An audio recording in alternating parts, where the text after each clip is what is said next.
Hello बच्चों, आज हम बहुत समय बाद आपके लिए वीडियो बना रहे हैं और आज हम आपके लिए लाए हैं एक बहुत ही अच्छी सी कहानी जिसे सुनकर आपको बहुत मज़ा आएगा।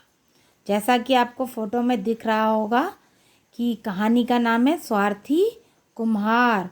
स्वार्थी मतलब सेल्फिश, जिनको अपने ही काम से मतलब होता है। ऐसे लोगों को कहते हैं जो अपना ही सिर्फ भला देखते हैं। ऐसे लोगों को कहते हैं स्वार्थी। और कुम्हार किसे कहते हैं? कुम्हार उस आदमी को कहते हैं जो घड़े बनाता है, मिट्टी के बर्तन बनाते हैं, उन्हें कहते हैं कुम्हार। तो चलिए अब हम कहानी पढ़ते हैं। एक बार की बात है, सब्जी विक्रेता रामू और कुम्हार श्याम बहुत घनिष्ठ मित्र थे।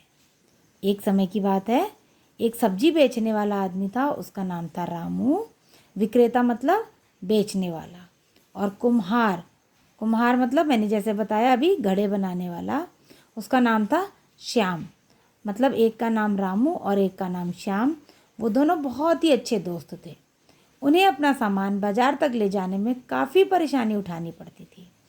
अब क्या होता था, जो कुम्हार है वो मिट्टी के बर्तन बनाएगा, उसे भी मार्केट में बेचना होगा, और जो सब्जी वाला है वो भी सब्जी बेचेगा तो मार्केट जाना होगा उसको। तो इसीलिए उनको अपना सामान बाज़ार तक ले जाने में दिक्कत होती थी, परेशानी होती थी। तो उन्होंने सोचा कि अब क्या किया जाए। इसलिए उन्होंने निश्चय किया कि वे एक ऊँट खरीद लेंगे। तो उन दोनों ने डिसाइड किया कि हम ऐसा करते हैं, एक ऊँट खरीद लेंगे, फिर हम उसमें अपना सामान रख के मार्केट तक लेके जाएंगे। फिर दोनों ने पैसे मिलाकर एक ऊँट खरीद लिया। एक दिन रामू और श्याम को अपना सामान बाजार ले जाना था। उन्होंने बोरों एवं टोकरों में अपना सामान डाला और ऊँट पर लाद दिया। अब क्या हुआ, जब दोनों को सामान ले जाना था तो उन लोगों ने बहुत सारी बोरी ली और टोकरियाँ ली और उसमें अपना सामान भर लिया और ऊँट के ऊपर लोड कर दिया। चलते चलते ऊँट को भूख लगी तो उसने रामू की टोकरी में मुंह मारा और उसमें रखी सब्जियों को खा लिया। अब क्या हुआ, ऊँट को तो रास्ते में भूख लग गई जैसे फ़ोटो में दिख रहा है। तो उसने क्या किया कि जो रामू की सब्जी की टोकरियाँ थी उसमें मुंह डाला और सब्जी खा ली। श्याम ने ऊँट को सब्जी खाते देख लिया। श्याम ने क्या करा, उसने देख लिया कि ऊँट जो है वो रामू की टोकरी में से सब्जी खा रहा है। तो आगे क्या हुआ देखिए। लेकिन उसने रामू को नहीं बताया। श्याम ने सोचा कि मेरे मटके तो सुरक्षित हैं, मुझे रामू को बताने की क्या ज़रूरत है। उसने ये नहीं सोचा कि मैं अपने दोस्त को बता देता हूँ, देखो मेरे दोस्त की सब्ज़ी वेस्ट जा रही है, वो खा ले रहा है तो बेचेगा क्या। उसने सोचा मुझे क्या लेना देना, मेरे मटके तो सही है ना, मैं क्यों बताऊँ, मुझे रामू को बताने की क्या ज़रूरत है।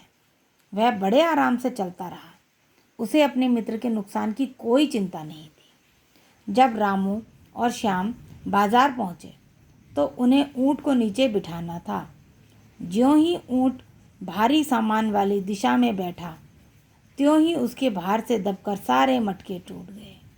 अब क्योंकि एक साइड की जो सब्जी थी वो तो उसने खा ली, तो वो तो हल्का हो गया। दूसरी साइड पे जो मटके लटके हुए थे वो भारी हो रहा था। तो अब जब ऊँट ज़मीन पे बैठा तो जिस साइड भारी था वो नेचुरली नीचे को हो जाएगा, और जब वो नीचे को हो गया तो क्या हुआ, मटके ज़मीन पर टच हो गए, दबकर टूट गए। अब श्याम को अपने पर बहुत ही गुस्सा आया।